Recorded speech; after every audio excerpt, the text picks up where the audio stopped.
বিজেপির থেকে এত মিথ্যাচার, অনৈতিক কোনো রাজনৈতিক দল নেই। মমতা ঠাকুর রয়েছেন সাংসদ, তিনি যখন রয়েছেন কোনো অসুবিধা নেই।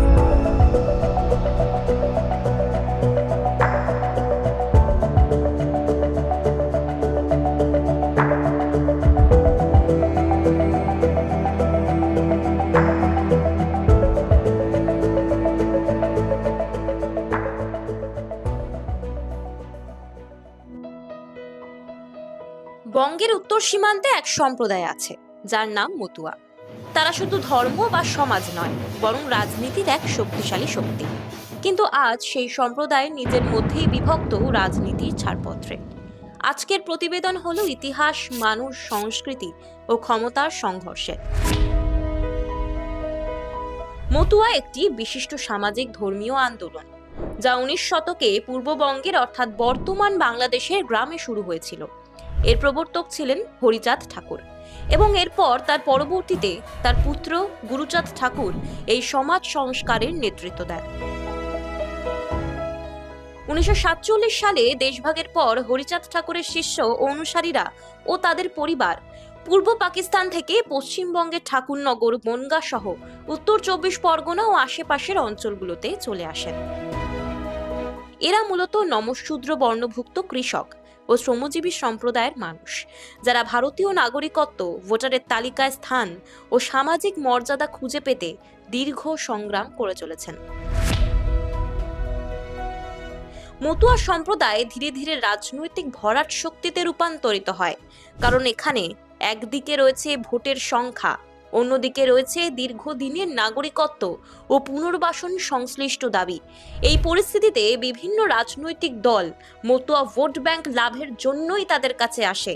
তবে এই রাজনৈতিক উত্তেজনা একটি বড় পরিবারকেও অঙ্গভঙ্গ করেছে।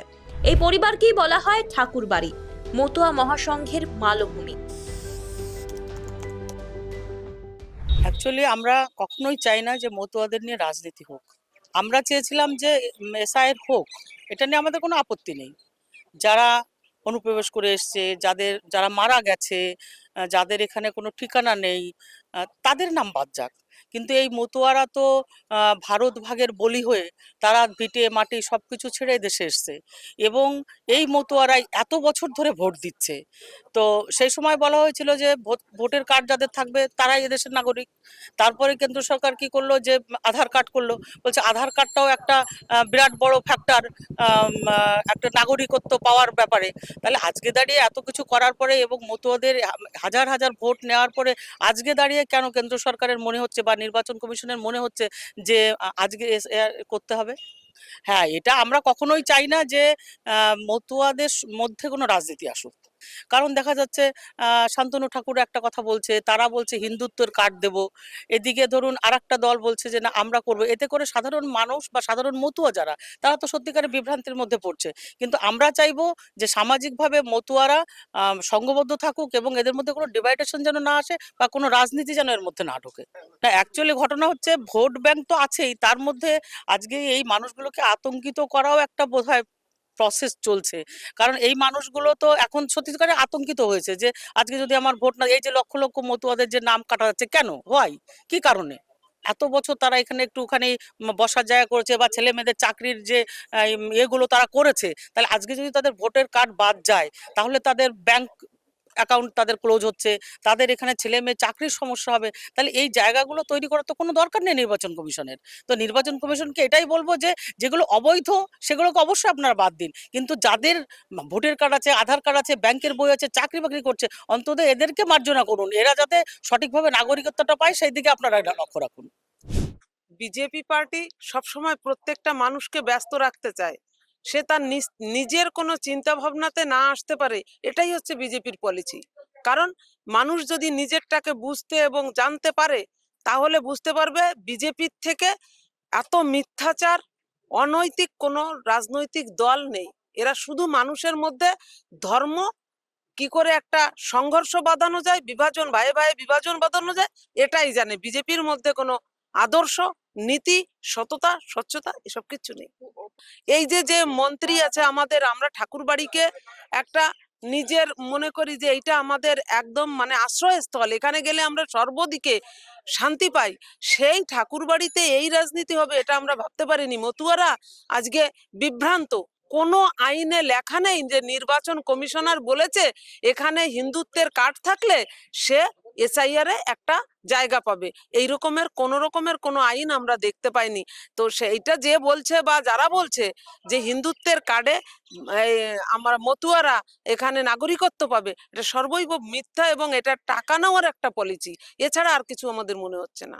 এই ঠাকুর পরিবারেই দুই সদস্যের মধ্যে বর্তমানে চলছে রাজনৈতিক সংঘর্ষ। একজন হলেন শান্তনু ঠাকুর, ভারতীয় জনতা পার্টির নেতা, এবং আরেকজন হলেন মমতা বালা ঠাকুর, তিনি তৃণমূল কংগ্রেসের রাজ্যসভার সাংসদ। আর এখান থেকেই শুরু আসল সংঘাত। শান্তনু ঠাকুর, যিনি বিজেপির মন্ত্রী এবং এসআইআর সম্পূর্ণভাবে সমর্থন করেন, সেখানে মমতা বালা ঠাকুর এসআইআর এর বিরুদ্ধে প্রতিনিয়ত প্রতিবাদ করে চলেছেন, কারণ এতে মতুয়া ভোটার ও তাদের নাগরিকত্বই প্রশ্নের মুখে এসে দাঁড়িয়েছে।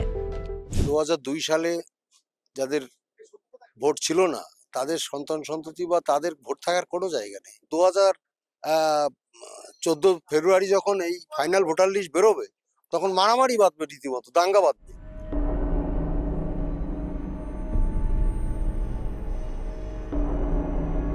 শান্তনু ঠাকুর ও মমতা বালা ঠাকুরের রাজনৈতিক অবস্থান শুধুমাত্র মতুয়া পরিবারের মধ্যে মতপার্থক্য নয়, এটি সম্প্রদায়ের মাঝেও বিভাজনের কারণ হয়ে উঠেছে। হ্যাঁ, এসআইআর নিয়ে তো বিভ্রান্ত, এটা তো অস্বীকার করার জায়গা নেই। কারণ অনেক লিগ্যাল মানুষ আছে, তাদেরকে মৃত দেখানো হয়েছে। অনেক মানুষ আছে যারা সব জেনুইন, অথচ তাদেরকে নোটিশ ধরানো হচ্ছে। মানুষ একটা ভয়ের মধ্যে, ভীতির মধ্যে রয়েছে। রাজ্যের সংসদ যা করবেন আইনের মধ্যে থেকেই করবেন, এবং তার সঙ্গে অবশ্যই মানবিকতা বলে একটা জিনিস আছে যা কখনোই আইনের ঊর্ধ্বে উঠতে পারে না, কিন্তু আইন ও মানবিকতাকে বাদ দিয়ে কিছু করতে পারে না। ওপার বাংলা থেকে যে মানুষগুলো, ছিন্নমূল মানুষগুলো ভারতবর্ষে এসছে, তাদেরকে নিঃশর্ত নাগরিকত্ব দিতে হবে। আমাদের নেতা অভিষেক ব্যানার্জি বলছেন, আমাদের নেত্রী মাননীয় মুখ্যমন্ত্রী মমতা বন্দ্যোপাধ্যায় তো একই কথা বলছেন। আমরা নিঃশর্ত নাগরিকত্বের পক্ষে, যারা ওপার বাংলা থেকে এসছে।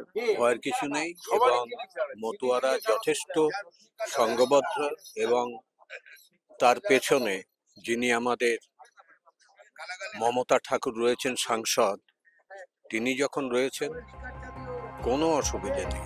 2025 সালের এসআইআর এর সময় যখন ভোটার তালিকা পুনর্বিবেচনা হয়, হাজার হাজার মতুয়া সদস্যের নাম বাদ যেতে পারে এমন আশঙ্কা দেখা দেয়। এতে পুরো মতুয়া সমাজে উদ্বেগ ছড়িয়ে পড়ে এবং দুই পক্ষের মধ্যে সংঘর্ষ শুরু হয়। শান্তনুর যে হারমাত বাহিনী আমাদের মতুয়ার উপরে প্রচন্ড অত্যাচার করেছে, এই দেখেন দেখেছেন।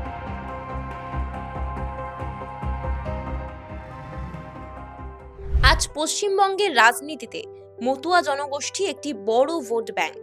বিজেপি ও তৃণমূল উভয় তাদের সমর্থন পেতে মরিয়া, কিন্তু এসআইআর, নাগরিকত্ব ও রাজনৈতিক বিভাজনের কারণে মতুয়া সম্প্রদায় নিজেই বিভক্ত। 2026-এর নির্বাচনেও এই সম্প্রদায়ের প্রতিটি ভোট গুরুত্বপূর্ণ। কিন্তু নতুন প্রজন্ম পুরনো বিভাজন ভুলে ক্ষমতার জন্য ঐক্য কি অর্জন করতে পারবে, নাকি পারিবারিক বিবাদই নতুন রাজনীতির পরিধি তৈরি করবে, সেটা সময়ই বলবে। এটা ছিল মতুয়া সম্প্রদায়ের ইতিহাস, রাজনীতি আর সংগ্রামের গল্প। একটি সমাজ থেকে একটি শক্তিশালী রাজনৈতিক পরিচয় রূপান্তর।